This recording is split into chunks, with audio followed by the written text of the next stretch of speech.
that happens in just like vanilla relationships. There, Yeah. oh, Yeah. you're talking to this person. Why? I think from what I've heard or read, because I looked into polyamory when I was trying to figure out if it was for me, and I believe like what would be a challenge or problem for me is insecurity in a partner of mine maybe liking someone else more than me, and that's really fine. It's up to me to can I be okay with that or not? Am I it's fine if other people like are attracted to this or that. If that's life, and can I handle that? And can I like just not make me feel less? It That is shouldn't. a It doesn't have to be. Yeah, that is a super, super common concern of Mm-hmm. polyamorous people. And it's one of the many things that people can struggle with. It is something that can be overcome. There's a lot of things that we as humans, if we choose to like make a decision to overcome it, we can. It's whether or not you want to, you don't necessarily have to. And if you're monogamous, that's one of those things that you don't have to, overcome. You can say, you know what? I know this is my weakness and I'm just not ready to confront it, and I don't want to share. In my polyamory struggles is I'm possessive. And I didn't like the fact that I was possessive when I was monogamous. Yeah. And so it's one of those things that like over the last decade, I've learned to let go of that possessiveness. And once in a while it rears its head and goes, no, that's my person. And then I'm like, no, I love this person so much that I want them to be free to explore with other people what they need to explore with. Because as people, it's kind of unhealthy to think that we can be everything for just one person. For sure. Yeah. It's a lot of pressure. Yeah, I Right? wouldn't want to be expected to be the one and only all everything for someone. I think recently I've been thinking about what is my. I don't have a type. People ask me like, "What's your type?" And the people I've been interested in have kind of been like all over the place, and there's no real pattern, except for I'm very attracted to someone who I feel like doesn't need me.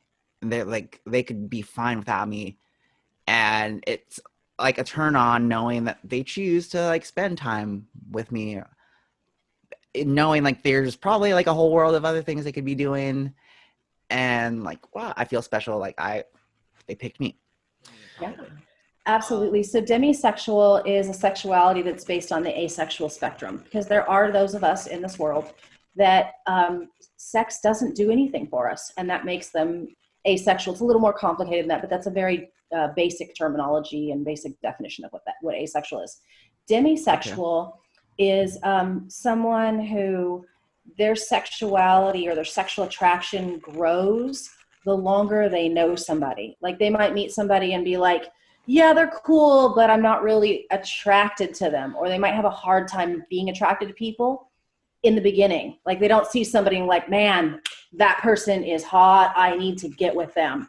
They're more like, hey, that person was cool, I think I want to hang out with them. But I don't know that I'm attracted to them. And then the longer they get to know them, the more that they're intellectually stimulated by that person, the more sexual they feel about them, or the more romantic they feel about them. So demisexual is really about it's different from people who are hypersexual, who they see 10 people in a room and they want to get with 8 of them, and that's a whole other thing, which is totally fine too. But demisexual is, it has to be more personal. I need more time to get to know somebody. I need to be intellectually stimulated by them, or I need to be they need to be funny, or they need to be sweet. There's something that it's about their personality that has to come out more. And that Sapiosexual. I thought that was, from my understanding, that was an attraction to intelligence. Yes, you got it right. Sapiosexual is an attraction to intelligence. So that doesn't necessarily mean that you're not already physically attracted to them, but it means that the more the more that your partner rings your intellectual bell, the Yeah. more you want to just get it on. Okay. Okay. I feel like a lot of people, I think that's like everyone. The more time you spend and the longer you know someone, just the more you know about them, and that's more info to decide what you feel about them. Yeah, I completely agree with that. Gosh, I'm groping for a term here. Did you say groping for? I am groping for a term. I like that. Yeah. I feel like to that's grope. more of a heteronormative explanation, because Ooh. most of the time, people's idea of love is the combination of romantic and sexual. Mm-hmm. Yeah. And so it confuses them when you're like, I'm in love with my best friend. I'm not romantically in love with my best friend. I don't want to have sex with her all the time. If it's a her, sex with her all the time. But I know this is someone who, regardless of distance, of time, of years, of experiences, this is someone who's going to be connected to me forever, and I want to have them next to me. So there's different types of love, different degree of love. And so when people say, well, demisexual is actually just someone who has to love someone first, it's all about percentage wise, I think. Absolutely. And love is one of those romantic terms, and so there's a whole scale of if somebody is romantic or not, because just like there's asexuals, there's aromantics. And aromantics are somebody who's not necessarily into the trappings of romance. It doesn't mean they can't love. It just means that they're not somebody who's drawn to that kind of stuff. I'm on the aromantic scale. Like, I'm hypersexual, but aromantic. So like for me, sex and intellectualism is very much when the more I engage sexually and intellectually with somebody, the more I fall in love with them. But I'm not necessarily somebody who is, looking for the fairy tale, the Prince Charming, and the trappings of romance. Usually for me, I sort of I look at that and I'm like, is this person trying to sell me on themselves? But it can be a genuine thing that there are people out there that love to express themselves in a romantic, passionate way. It feels good. A way that's passionate with romance versus a way that's passionate with sex. Yeah, I know that it feels really good to say sweet things, to say I love you, and to express that to someone. Sweet things and endearments. And that's, I think, happening a lot during COVID too, if people are adhering to the social distancing and everything. Absolutely.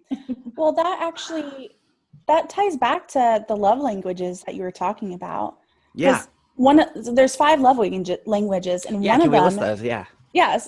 So it's physical touch, words of affirmation, like kind words. There's acts of service. Yep. Quality time. And gifts. Yeah. How about the difference between receiving or giving these 5 categories? Because I'll